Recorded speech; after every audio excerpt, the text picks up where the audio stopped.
वैसी एक सिंप्लिसिटी में जाके कि ओह ये ऐसे हो सकता है क्वेश्चन। पहली बार जब तुमने कोई LRDI साइज खुद से फोड़ा वो कैसे फीलिंग थी, जरा वो डिस्क्राइब करो। I spent 2 days on that, a good 2 days, and जब उसके बाद वो सेट क्रैक किया ना, ओह वो एड्रेनलिन रश ही आया उसके बाद तो। और वो फीलिंग तो डिस्क्राइब भी नहीं कर सकते। नहीं कर सकते सर, डेफिनेटली नहीं कर सकते। हाय एवरीवन, सो आज हमारे साथ अनीश है एंड अनीश हमारे क्लासरूम स्टूडेंट है। He was from the pinnacle batch. Anish ने SP Chan कन्वर्ट किया इस साल and to begin with many congratulations Anish on converting such a big college. Thank you sir. तो कुछ क्वेश्चंस हैं, उन्हीं से शुरू करते हैं। सबसे पहले take us through your MBA preparation journey. Okay. So basically, sir, I started my journey like I am currently working, right? So I did not leave my job because obviously एक mind में blockage रहती है कि what if it doesn't work out, right? So I started my journey parallelly, and the major challenge which I have faced would be time management, right? Because office के साथ you have to spend 9 hours in the office, your brain is tired, but you have to come home, you have to pick yourself up, and दोबारा से सब कुछ आपको start करना है। So I think so first 2 months तो मुझे इसमें लगे कि बैठने की आदत बनानी है वापस से, because I was working for 2.5 years and उसके बाद I have to start studying again. So that was one big challenge. Then came time management. कितनी बार ऑफिस में मे बी लॉन्ग आवर्स होंगे, क्लासेस मिस हो जाएंगी, how would I manage that? So I tackle that कि जो भी live class है उसका एक रिकॉर्डेड लेक्चर होगा। So I would play that recorded lecture जब भी मैं घर आऊँगा, whenever I get time, in the evening, in the morning, and जब भी मेरे पास फ्री टाइम होगा ऑफिस में कहीं पे भी, I use to click the photos of the booklet which we had, and जब भी मुझे फ्री टाइम मिलेगा उसमें से क्वेश्चन उठाओ एंड उसको प्रैक्टिस करो। So this was what I faced, right? And another point which I would like to focus on was कि कैट जर्नी के साथ ना you also have to fill the forms for various colleges. And एक तरफ आपको pressure होता है यार 2 महीने रह गए कैट के लिए, एंड तभी 5-6 फॉर्म्स इकट्ठे आएंगे with the deadlines coming, and you have to fill in your SOP, you have to fill in XYZ details, and बहुत सारी चीज़ें ओवरवेलम करती हैं। So that is something where you have to calm yourself, which is what I feel. And CAT का भी I think so arithmetic, quants, LRDI, VRC, everybody could do that with enough practice. You need to learn how to select your questions, how to attempt your questions, and किस direction में जाके आपको कहाँ पे रुकना है। आपको अपनी ईगो नहीं लेके आनी कि यार ये क्वेश्चन तो निकलना चाहिए। If you see that you are stuck here, skip that question, move on to the next one, and maybe come back to it after you have done it. Like I was sharing with you beforehand कि जब आपने linear arrangement करवाई थी तो booklet खोली, पहला question देखा, and it was a previous year question. So I was stuck on that question for good 2 days, and थोड़ा कॉन्फिडेंस भी ब्रेक करती है वो चीज़, बट वो डिटर्मिनेशन थी कि नहीं यार इसको खुद सॉल्व करना है। And once I got to the point where I solved it myself, तो उसकी तो मतलब दैट इज अनदर फीलिंग, तो वो यूफोरिक हो जाता है बहुत ज़्यादा। जॉब के साथ प्रिपरेशन को तुमने बैलेंस करा, Yeah. कभी ऐसा लगा कि ये बैलेंसिंग वाला पार्ट जो है वो हो नहीं पा रहा है? डेफिनेटली सर, बहुत टाइम्स ऐसे थे। आई थिंक सो इन माई preparation journey, after every 3 months मैं 1 हफ्ते का ब्रेक ले रहा था।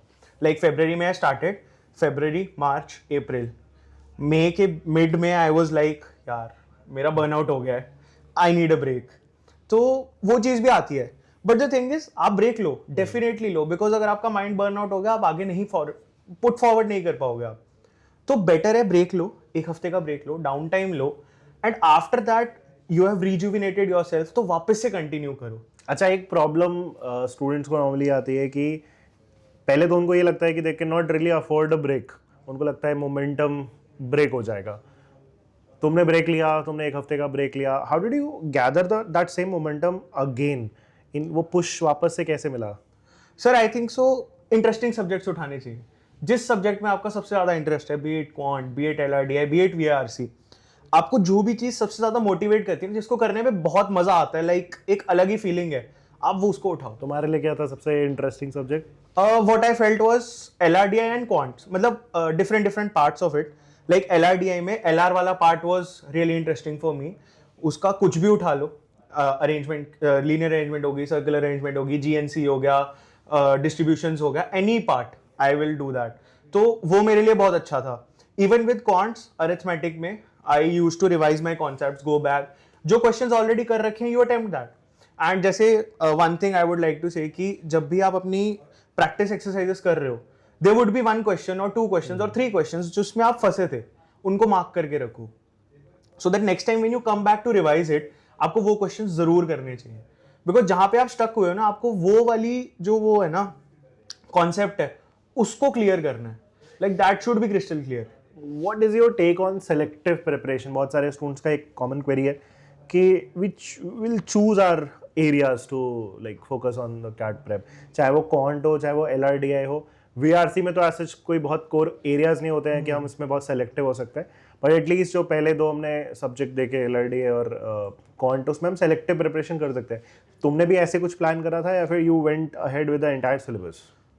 Sir, I think so. Mine was a go with the flow. Like, as much time I had, I tried to cover everything I could. But again, don't snatch everything. जितनी चीज को आप क्लैरिटी से cover कर सकते हो, वो cover करनी ज्यादा इंपॉर्टेंट है, rather than getting everything done. Because obviously at the end of the day, like in LRDI, अगर आपके 5 सेट आएंगे तो सारे के सारे सेम टॉपिक से तो नहीं आएंगे। It would be from one from let's say arrangement, one from logical DI, one from data interpretation, etc. etc.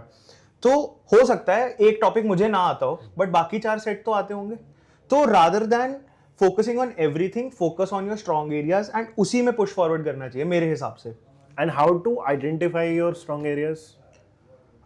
Sir that would be मॉक्स।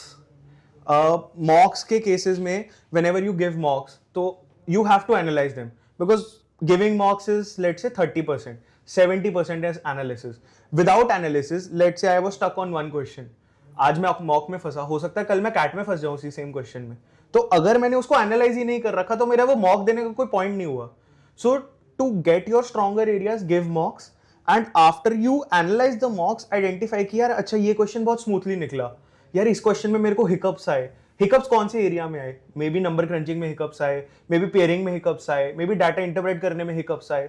So there you can identify your weak areas and practice on them. तो तुम ये भी कहना चाह रहे हो कि 40, 50, 60 mock देने से better you just go ahead and write a fewer number of mocks, maybe 30, 40, and just do proper analysis, right? Definitely, definitely. Let's say if you write 20 mocks and you have analyzed every question of them in detail, right? And if it's a good mock, then definitely you would have covered everything in your syllabus. सबसे बड़ा motivating factor क्या था cat preparation में? Sir मेरे लिए जो motivating factor था, I don't know how many of us would relate to it. I am from an engineering background, right? I am in an IT firm. Somewhere down the line you feel that this life is mundane. अब वो मजा नहीं आ रहा, वो thrill नहीं आ रहा, may be वो growth नहीं मिल रही। So for me MBA was for growth and networking. Like I wanted to go and meet with new people, interact with new people, learn new mindsets. तो मेरे लिए MBA करना was that. आने वाले college life को लेके कितनी excitement है? काफ़ी ज़्यादा एक्साइटमेंट है, बट उससे कहीं ज़्यादा I think so there is a feeling, you know, because मैं आज तक कभी अपने घर से दूर नहीं गया हूँ। All my schooling, all my life I have stayed at my home. मेरी जॉब भी मेरी होम टाउन के पास ही थी, right? So this would be the first time that I am stepping out of my house, so it's going to be a different kind of experience for me, right? So उस चीज़ के लिए it's a little scary, but again बहुत सारे लोग मिलेंगे journey में जो सेम फीलिंग से जा रहे होंगे, एंड डेफिनेटली नेटवर्किंग होगी, लोगों से मिलेंगे, उनके पर्सपेक्टिव पता चलेंगे, तो नया एक्सपीरियंस ही आएगा। Nice, that's good. या MBA पाठशाला इस पूरी जर्नी में कहाँ फिट होता है और कैसे फिट होता है? सर आई थिंक सो अगर MBA पाठशाला ना होता, I would not have discovered MBA पाठशाला, तो मैंने अपनी कैट की प्रेप ही नहीं शुरू करनी थी, right? Because I searched on YouTube and I came across Udit sir's video, and that was the reason I joined MBA Pathshala, right? And and to be very honest, then I discovered you, and आपके साथ मैंने एक चीज देखी है, बच्चों को may be first impression उतना ना लगे, but once they go with you in the classes, आपका समझाने का तरीका is very different, and it's like you go down to the level of the student, right? वो ऐसी एक सिंप्लिसिटी में जाके कि ओह ये ऐसे हो सकता है क्वेश्चन, लाइक वो जो फीलिंग आती है ना सर, वो बहुत डिफरेंट है। वो फीलिंग पहली बार जब तुमने कोई LRDI शायद खुद से फोड़ा, वो कैसे फीलिंग थी, जरा वो डिस्क्राइब करो। सर वही, लाइक आई टोल्ड प्रीवियसली, वो जो पहला क्वेश्चन था लीनियर अरेंजमेंट का, I spend 2 days on that, a good 2 days, and जब उसके बाद वो सेट क्रैक किया ना, ओह वो एड्रेनलिन रश ही आया उसके बाद तो। और वो फीलिंग तो डिस्क्राइब भी नहीं कर सकते। नहीं कर सकते सर, डेफिनेटली नहीं कर सकते। Like it's like you found something, वो एक अलग ही वो है. सबसे डिफिकल्ट सब्जेक्ट क्या था तुम्हारे लिए तीनों में से? Sir difficult subject, Challenging in terms of preparation and also and the challenges that subject posed to you, और क्या करा तुमने उस चैलेंज को ओवरकम करने के लिए? आई think so VARC was something which I was struggling with in the beginning because उसमें इतने अच्छे नंबर नहीं आ पा रहे थे, इतने अच्छे मार्क्स नहीं आ पा रहे थे. Then I started reading, right? VRC का एक ही तरीका है, रीडिंग. And turns out उस पर इतनी मेहनत कर दी कि I got my best score in VARC only. Right. So that is something to keep in mind कि अगर किसी चीज में कोई वीक भी है, let's say if somebody is weak in quants, right, अगर आप उसमें वर्क हार्ड करो, if you give enough time, you will get to the top of it. और जैसे तुम अब रीडिंग के बारे में बात कर रहे हो, तो बहुत बार रीडिंग में स्पेसिफिक जॉनर्स में चैलेंजेस होते हैं. तुम्हारा फेवरेट जॉनर कौन सा था और सबसे लीस्ट फेवरेट जॉनर कौन सा था? For me favourite genre would always be science and technology. Because you Engineering come from background. engineering background. Yeah. Okay. So I'm in love with science and technology, right? Anything related to science and technology And the would mo- fascinate me. And the most irritating? Politics. Like ठीक है, politics for example हमारे लिए ज़्यादा challenging था, तो तुमने उस पर रीडिंग करी, Yes. कैसे मैनेज करा? बिकॉज इनिशियली वो इंटरेस्ट आता ही नहीं है. So many students what they do is कोई डिफिकल्ट टॉपिक उनको लगता है, जॉनर लगता है, तो जैसे फिलोसफी स्टार्ट किया या sociology, anthropology, and initially start करते हैं इवन पैसेजेस वगैरह पढ़ते हैं. That's very mainstream I guess, ये तरीका जो है. But then after a point of time that gets very mundane because समझ में आ नहीं रहा होता है. वो पार्ट कैसे हैंडल करना चाहिए किसी student? For me what I feel is कि जब भी आपको कोई ऐसा नया टॉपिक एक्सप्लोर करना है ना, find something which relates to you. Like in India you can search about politics, you can search about history. So once you go into history, आपको ये चीजें relatable लगने लग जाएंगी. So you'll find interest in that. So final question, quant, LRDI and VRC in that order. अगर तुम जो भी ये हमारा ऑडियंस है जो ये वीडियो देख रहा है, mantras, 3 mantras, 1 for each of the 3 sections in that order, क्या देना चाहोगे? Okay. So for quants, I think so this goes for every topic. You have to practice as much as you can, right? And mocks is something which you have to do. Mocks को कभी नहीं छोड़ना पीछे. Like I think so preparation complete करने से ज़्यादा या course material को complete करने से ज़्यादा important would be give mocks and analyze them because they would cover random topics. And obviously आपके साथ एग्जाम में भी यही होगा. आप यहाँ पे रेशो का क्वेश्चन कर रहे हो, अगला क्वेश्चन सीधा अलजेब्रा का आ जाएगा, अगला क्वेश्चन सीधा ज्योमेट्री का आ जाएगा. So you need to know how to bounce your mind. So that is something which mocks help. And then practice. जितने क्वेश्चंस कर सकते हो, जितने सेट्स बना सकते हो एक दिन में, well and good. So that is for all the 3 sections, ना? For VRC also, yeah. Practice. Okay, so that was a indeed wonderful advice from Anish. So thank you Anish so much, and once again congratulations. Thanks a lot, for sir. SP Jain. Thank you. Okay everyone, bye.